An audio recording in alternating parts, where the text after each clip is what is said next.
নমস্কার দর্শক বন্ধুরা, আমার চ্যানেলে সবাইকে স্বাগত। দেখো বন্ধুরা, আমি তোমাদের সাথে এমন একটা জিনিস শেয়ার করছি। অল্প সময়ে কোনো বেশি কিছু উপকরণ লাগবে না, সামান্য উপকরণে তোমরা বাচ্চাদের দোকান থেকে খাবার এনে না দিয়ে নিজেরাই ঘরে করে দিতে পারো। দেখো, আমি এমন একটা মুখরোচক খাবার, বাচ্চা থেকে বড় সবারই এই খাবারটা মুখরোচক হবে। আমি দেখো এখানে নিয়েছি দুটো আলুগুলোকে আমি ছাড়িয়ে নেব। দেখো, এখানে প্রথমে আমি আলুটাকে ছাড়িয়ে নেব। তোমরা চাইলে তোমরা দাও দিয়ে হোক, যা কিছু হোক দিয়ে তোমাদের সুবিধা মতো আলুটাকে ছাড়িয়ে নেবে। আর এই রেসিপিটা করার জন্য তোমরা একটু লম্বা ধরনের আলু নেবে। এর সাথে যদি আরও বেশি লম্বা ধরনের আলু পাও নেবে। আমার কাছে এর সাথে আর বড় আছে, কিন্তু এত লম্বা নেই, গোল আছে, তাই আমি এই দুটো আলুকেই চয়েস করলাম। প্রথমে আমি আলু দুটোকে ছাড়িয়ে নিচ্ছি। দেখো, আলুগুলোকে ছাড়িয়ে আমি ধুয়ে নিয়ে এসেছি। দুটো আলু ছাড়িয়ে আমি ভালো করে ধুয়ে নিয়ে এসেছি। এবার আমি আলুগুলোকে দেখো কীভাবে কাটি। আমি কিন্তু দাও দিয়ে কাটবো, কারণ আমি ছুরি দিয়ে যেভাবে কাটার ওইভাবে আমি ছুরি দিয়ে কাটতে পারবো না। তোমরা যেটা দিয়ে তোমাদের সুবিধা হবে সেভাবে কেটে নেবে। দেখো, আলুগুলো এই যে লম্বাভাবে ধরে এরকম পাতলা করে আলুগুলোকে কেটে নেবে। যতটা পাতলা করতে পারো অতটা পাতলা করে নেবে। দেখো, এইভাবে আমি পাতলা করে নিচ্ছি।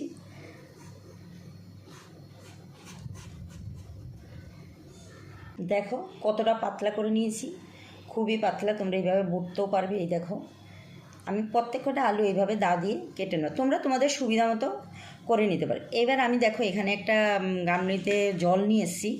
আমি জলের মধ্যে আলুগুলো ফেলে দিচ্ছি। বাদ বাকি আলুগুলো আমি এইভাবে কেটে নিচ্ছি। দেখো, দুটো আলু আমি এভাবে কেটে ভালো করে তিন চারবার ধুয়েছি, জল পাল্টিয়ে। তুমি জানো আলুর একটা কষ বেরোয়। দেখো, প্রত্যেকটা আলু দেখো একদম পাতলা করে কেটেছি। এই দেখো, নিচের দিকে দেখো আঙ্গুলগুলো দিলে আঙ্গুলগুলো দেখা যাচ্ছে। এইভাবে আমি কেটে নিয়েছি। এবার আমি দেখো এখানে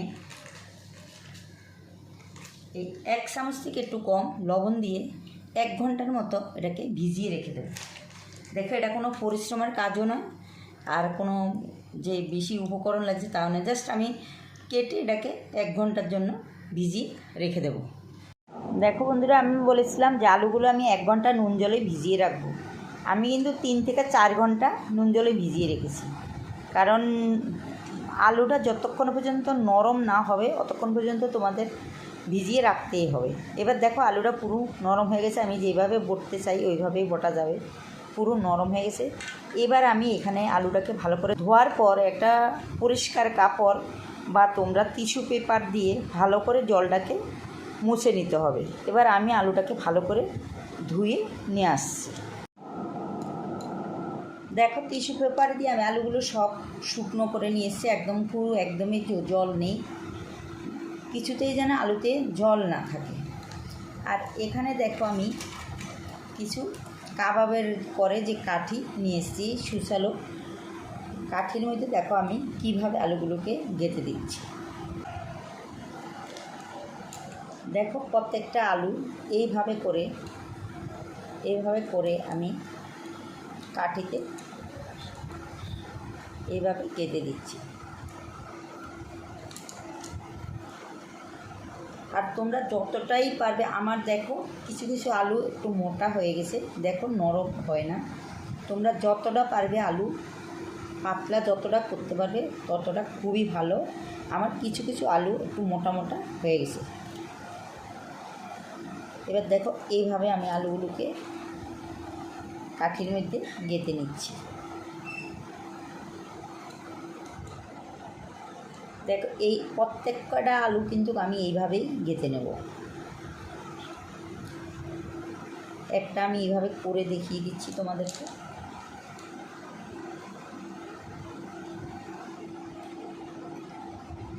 এই জিনিসটা অসাধারণ হয়। বাচ্চাদের চিপসের পরিবর্তে যদি তোমরা এটা করে দিতে পারো, এটা ভীষণই টেস্টফুল হয়। এইভাবে আমি প্রত্যেকটা করে নিচ্ছি।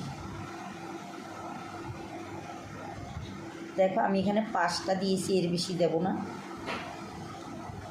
5টা দিলাম। দেখো, এইভাবে করে নিতে হবে। দেখো এইভাবে আমি সবগুলোকে গেঁথে নিচ্ছি। দেখো প্রত্যেকটা আমি এইভাবে করে নিয়েছি। এখানে এইভাবে আমি 5 থেকে 10 মিনিটের মতো এইভাবে থাকবে। যেহেতু আমি জল থেকে তুলে জলটা পুষে নিয়েছি কথা ঠিক, কিন্তু তাও ভিতরে একটা জলের ইয়ে তো থাকেই। এভাবে আমি পাকার নিচে এটা 10 মিনিটের মতো রেখে দেবো। দেখো চিপসগুলো আমি 1 ঘন্টার মতো এইভাবে রেখে দিয়েছি।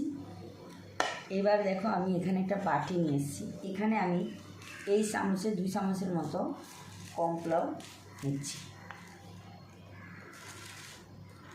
2 চামচ তো কর্নফ্লাওয়ার দিয়ে দিলাম। তোমরা এখানে চাইলে ময়দাও দিতে পারো। আর এখানে আমি দিয়ে দেবো একটু ধনেপাতা কুচি আর চিলি পেস্ট। কর্নফ্লাওয়ারটা অত ঘন হবে না, একদম পাতলা হলেই হবে। আর এখানে দিয়ে দিচ্ছি আমি পরিমাণ মতো 1 চামচ থেকে হাফ চামচের থেকেও একটু লবণ। তোমরা জানো লবণের মধ্যে আলুটা ভেজানো ছিল, তাই এখানে আমি বেশি লবণ দেব না। উপকরণগুলো মিশিয়ে নিলাম। দেখো এখানে দিয়ে দেবো আমি জল।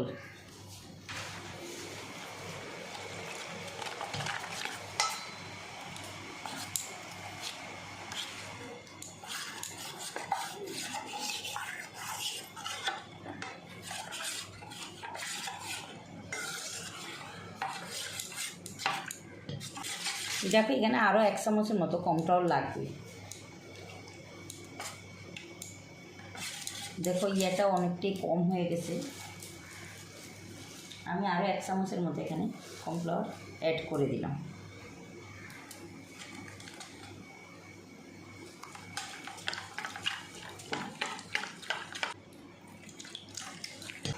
এবার চলো বাকি ভিডিওটা করে নিচ্ছি।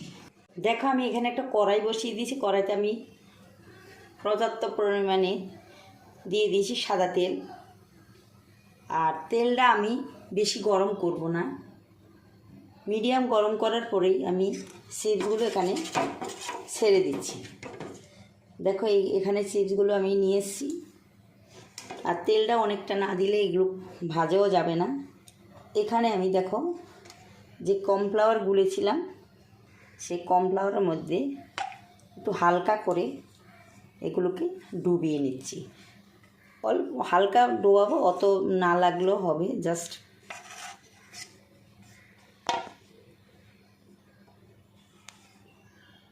দেখো এইভাবে আমি ডুবিয়ে নিয়েছি।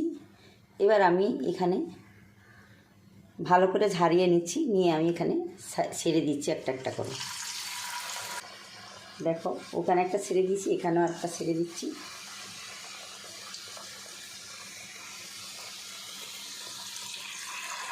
দুটোর বেশি দেওয়া যাবে না, যেহেতু আমার কড়াইটা খুবই ছোট। আমি দুটো করে এখানে দিয়ে দিচ্ছি। এবার আমি গ্যাসটা একদমই কমিয়ে দিয়েছি। এবার দেখো ভাজা হওয়া পর্যন্ত আমার কিন্তু অপেক্ষা করতে হবে। দেখো এই দুটো চিপস হয়ে গেছে, তোমরা দেখতে পাচ্ছ কালারফুল হয়ে গেছে। এবার আমি চিপস দুটোকে এখানে তুলে দিচ্ছি।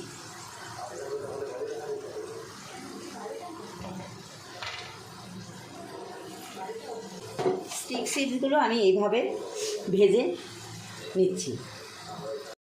দেখো চিপসগুলো আমি এখানে সব ভেজে তুলে নিয়ে এসেছি।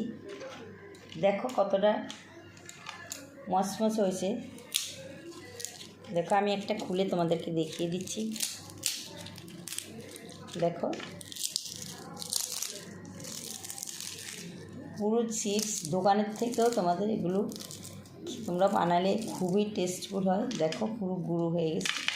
তবে এখানে আমি তার আগে তোমার একটু চাট মশলা দিয়ে দিচ্ছি। এটা হলো অপশনাল, এটা না দিলেও খেতে টেস্ট হয়। আর এখানে আমি হালকা একটু লবণ দিয়ে দিচ্ছি।